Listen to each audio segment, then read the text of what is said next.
चारधाम यात्रा पर आने वाले तीर्थयात्रियों की यात्रा सुगम हो सके, इसके लिए इस वर्ष तीर्थयात्रियों को लग्जरी बस सेवा की सुविधा मुहैया कराई जाएगी। यह लग्जरी बसें 10 दिन में तीर्थयात्रियों को चारधाम के दर्शन कराएंगी। इन बसों में यात्रा करने के लिए प्रत्येक श्रद्धालु को 5,700 रुपए का भुगतान करना होगा। इन लग्जरी बसों को 3 श्रेणियों में बांटा गया है। 10 दिनों की यात्रा सरकार की निगरानी में रोटेशन समिति कराएगी। तीर्थयात्री इन बस सेवाओं की बुकिंग ऋषिकेश से ऑफलाइन कर सकते हैं तथा ऑनलाइन भी इसकी बुकिंग हो सकती है। चारधाम यात्रा पर आने वाले तीर्थयात्रियों के लिए यात्रा का रूट प्लान भी तय हो चुका है। पहले दिन ऋषिकेश बड़कोट होते हुए तीर्थयात्री यमुनोत्री धाम जाएंगे।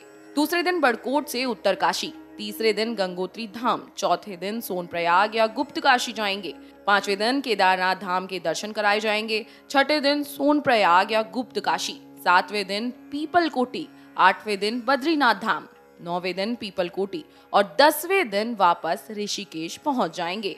अगर बसों के किराए की बात करें तो किराया कुछ इस प्रकार रहने वाला है। 3x2 में आपको 3850 रुपए देने पड़ेंगे। 2x2 साधारण के लिए 4,300 रुपए, 2x2 पुशबैक 5,700 रुपए। 3 धाम अगर आपको यात्रा करनी है तो 3x2 बस के 3,150, 2x2 साधारण के 3,500, 2x2 पुशबैक के 4,660 रुपए। अगर आप बस 2 ही धाम के दर्शन करना चाहते हैं तो 3x2 बस के 2,240 रुपए लगेंगे, 2x2 साधारण के 2,530 रुपए, 2x2 पुशबैक के 3,300 रुपए लगेंगे।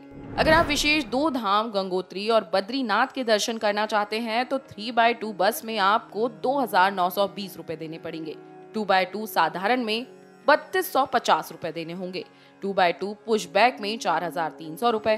अगर आप एक धाम के दर्शन करना चाहते हैं तो 3x2 बस में 1,520 रुपए, 2x2 साधारण में 1,730, 2x2 पुशबैक में 2,250 रुपए आपको देने होंगे। आपको बता दें कि यह किराया प्रति व्यक्ति रुपए में स्रोत परिवहन विभाग की निर्धारित दरें हैं। नए ट्रांजिट कैंप में 15 से 20 मई के बीच चारधाम यात्रा के पंजीकरण शुरू कर दिए जाएंगे। पंजीकरण के लिए 8 काउंटर की व्यवस्था की जाएगी। वहीं पंजीकरण काउंटर के बाहर धूप से बचाव के लिए 200 यात्रियों की क्षमता वाली कैनोपी भी बनाई जाएगी। ट्रांजिट कैंप में यात्रियों के लिए ठंडे पेयजल और शौचालय की भी व्यवस्था होगी।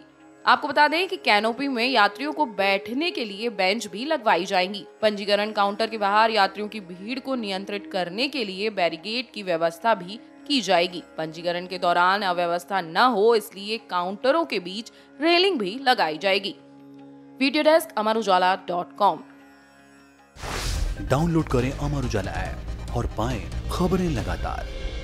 अगर आप ये वीडियो YouTube पर देख रहे हैं तो हमारे चैनल को सब्सक्राइब करें और बेल आइकन को दबाना ना भूलें। अगर आप Facebook पर ये वीडियो देख रहे हैं तो हमारे पेज को लाइक करें।